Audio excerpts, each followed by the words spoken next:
Hello, my name is Andy Milner. I'm the band director at Paintsville Independent Schools in Paintsville, Kentucky. And I'm here on a mission to help you learn music theory. And we're going to go ahead and start with lesson 2 out of this book right here, Master Theory, Book 1, Beginning Theory Workbook by Charles S. Peters and Paul Yoder. Please try to find this book and help support those guys if they're still alive. I'm sorry. So here we go. Lesson 2 is over the clef signs.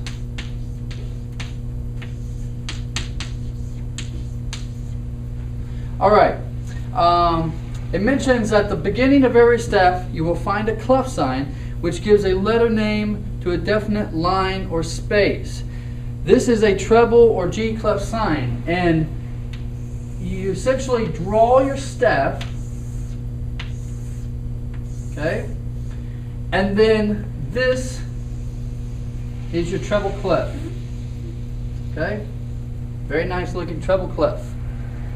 And it says the treble or G clef sign. Now we call this a treble clef. I'll go ahead and put it over here. Treble clef. And they'll also call this the G clef. Okay. Then they're also showing you the bass clef in this exercise, introducing you to this one. Okay, and I'll go ahead and label that.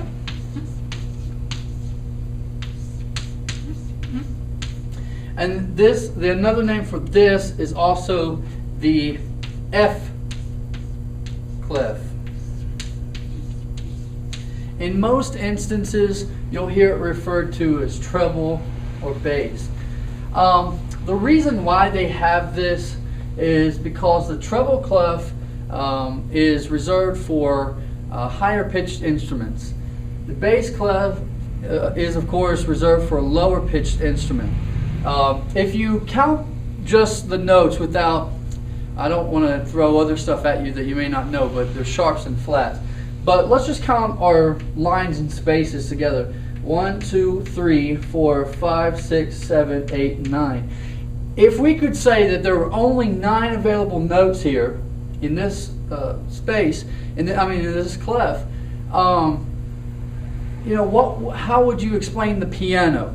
How would you explain almost any instrument for that matter? Because most instruments will be able to play more than the 9 notes available here. So the way that they do it is they'll actually make the bass clef, and really what it does is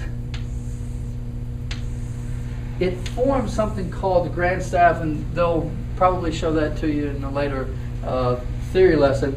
But ultimately what happens is there is a note that is right there, okay? And what happens is as you're going down, here's a space created by this line, okay? And then there's another space, and then we enter into the bass clef. And by doing that, we of course have a greater range of notes, high and low. So that's why they have the difference between the treble clef and bass clef. And trust me, I wish we had a system in which you could just simply say, hey, everybody plays treble clef. Everybody plays the same key. But it simply would not work just due to the differences in each instrument. Trust me. All right. That's pretty much it.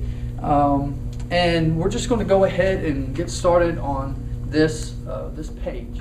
All right, so here we are in lesson 2, dealing with the clef signs. And it says, at the beginning of every step, you will find a clef sign which gives a letter name to a definite line or space. This is a treble clef or G clef sign. The treble or G clef sign gives the letter name G to the second line of the staff. Notice when the treble clef curls around that it forms it forms around that G, that line G.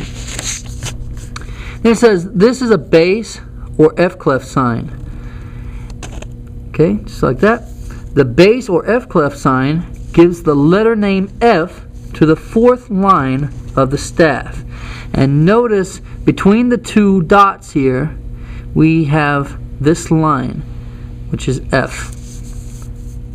In this music theory book, we will use both the treble or G clef sign and the bass or F clef sign. All right, here's the student assignment. Draw 4 treble or G clef signs here, which is, it's the same thing.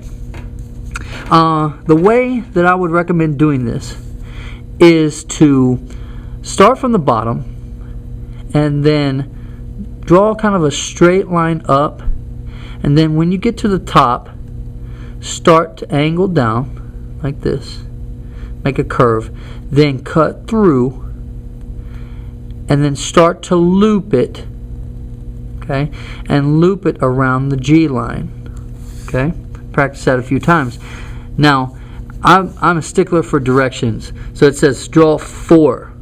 Okay, so we're going to draw 4 of these. Okay,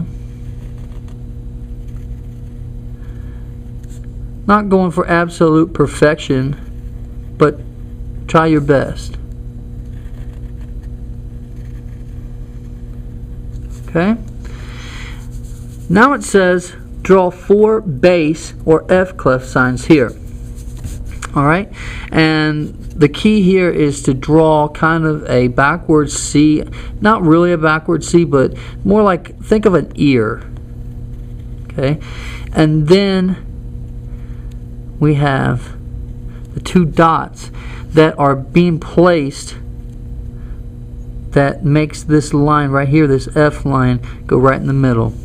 So we want to draw 4 of those. It's kind of like a half heart, if you want to think of it that way.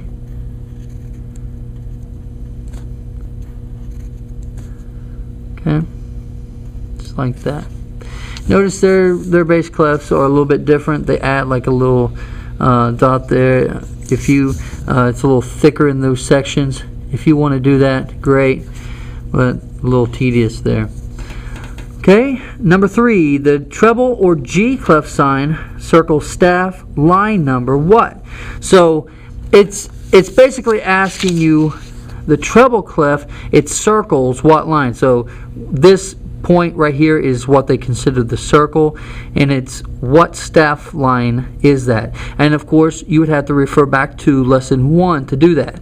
So we go 1, 2. So it circles staff line number 2. Alright. Number 4. What is the letter name of line 2 in the treble clef? Alright, now you may not know your note names yet for the staff. However, they give it to you right here. So that is G.